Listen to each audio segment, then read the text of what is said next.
Assalamualaikum warahmatullahi wabarakatuh. Perkenalkan, nama saya Sinta Rumiani dari kelas A21 dengan NIM 22811313128 dengan mata kuliah Desain Pembelajaran PAI berbasis digital. Dalam kesempatan kali ini saya akan membahas tentang tawakal, taat, dan qanaah. Yang pertama, tawakal. Pengertian tawakal. Menurut bahasa, tawakal atau tawakul berarti mewakilkan atau menyerahkan.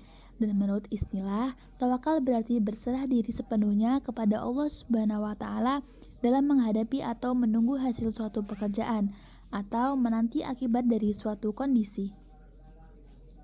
Makna tawakal kepada Allah. Banyak di antara para ulama yang telah menjelaskan makna tawakal. Di antaranya adalah Al-Amalah Al-Munawi. Ia mengatakan, tawakal adalah menampakkan kelemahan serta penyadaran diri kepada yang ditawakali. Ibnu Abbas radhiyallahu anhuma mengatakan bahwa tawakal berarti percaya sepenuhnya kepada Allah Ta'ala. Imam Ahmad mengatakan, tawakal berarti memutuskan pencarian disertai keputusasaan terhadap makhluk. Al-Hasan Al-Basri pernah ditanya tentang tawakal, maka beliau menjawab, ridha kepada Allah Ta'ala. Ibnu Rajab Al-Hambali mengatakan, tawakal adalah bersandarnya hati dengan sebenarnya kepada Allah Ta'ala dalam memperoleh kemaslahatan dan menolak bahaya, baik urusan dunia maupun akhirat secara keseluruhan. Al-Hafidz Ibnu Hajar Al-Asqalani mengatakan, tawakal yaitu memalingkan pandangan dari berbagai sebab setelah sebab disiapkan. Manfaat dari tawakal. Yang pertama, orang yang bertawakal tidak pernah tergantung pada orang lain sebab ia menyandarkan dirinya hanya kepada Allah Subhanahu wa taala. Yang kedua, manusia seperti ini tidak akan pernah merasakan putus asa dan akan terus berupaya demi mencapai tujuannya. Namun, jika mereka tidak mendapatkan hasil yang diinginkan, mereka menilai bahwa ada kebaikan di balik itu. Yang ketiga, orang yang bertawakal merasa yakin akan mendapatkan pertolongan Allah Subhanahu wa taala sehingga ia tidak tenggelam dalam masalah yang ia hadapi. Yang terakhir, memiliki hati dan kemandirian yang kuat dalam mengambil keputusan. Yang kedua yaitu taat. Ajaran Islam tentang taat. Taat artinya patuh dalam menjalankan segala perintah dan menjauhi segala yang dilarang. Setiap muslim diwajibkan untuk beriman kepada Allah. Taat kepada Allah juga berarti takwa. Macam-macam ketaatan. Yang pertama, taat kepada Allah Subhanahu wa taala.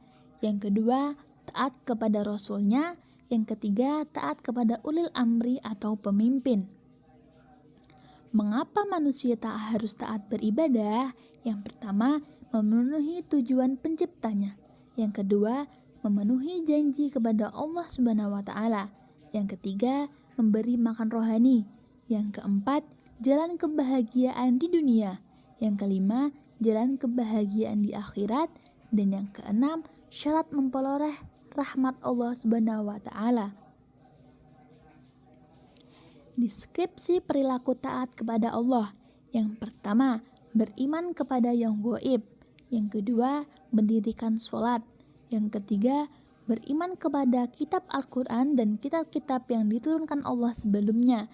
Yang keempat, percaya dengan adanya kehidupan akhirat. Yang kelima, menginfakkan atau menyedekahkan sebagian hartanya baik di waktu lapang maupun sempit. Yang keenam, dapat menahan amarahnya. Yang ketujuh, mau memaafkan kesalahan orang lain.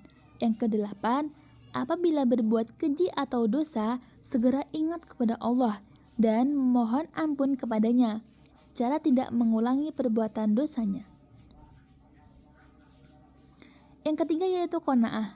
Qanaah adalah menerima pemberian Allah dengan penuh keridhaan, baik banyak maupun sedikit, karena yakin bahwa Allah lah yang paling tahu kapan kita butuh banyak dan kapan pula kita cukup dengan yang sedikit. Qanaah berarti cukup, sederhana, puas.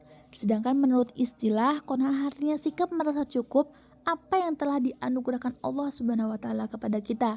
Seperti dalam firman-Nya dengan arti dan tidak ada suatu binatang melata pun di bumi melainkan Allah lah yang memberi rezekinya, dan Dia mengetahui tempat berdiam binatang itu dan tempat penyimpanannya.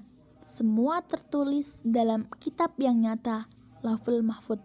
Quran Surah Hud ayat 6. Cara membiasakan diri dan menumbuhkan sikap qanaah. Berusaha meningkatkan iman kepada Allah dengan cara berbuat amal soleh dan bersabar saat menerima musibah. Tidak berlebih-lebihan sibuk mencari harta sehingga melupakan kewajiban kita beribadah kepada Allah. Menghilangkan sifat tamak terhadap harta dan tidak mudah berputus asa dalam berusaha sekalipun belum berhasil. Demikian tadi yang bisa saya sampaikan. Saya akhiri. Terima kasih dan wassalamualaikum warahmatullahi wabarakatuh.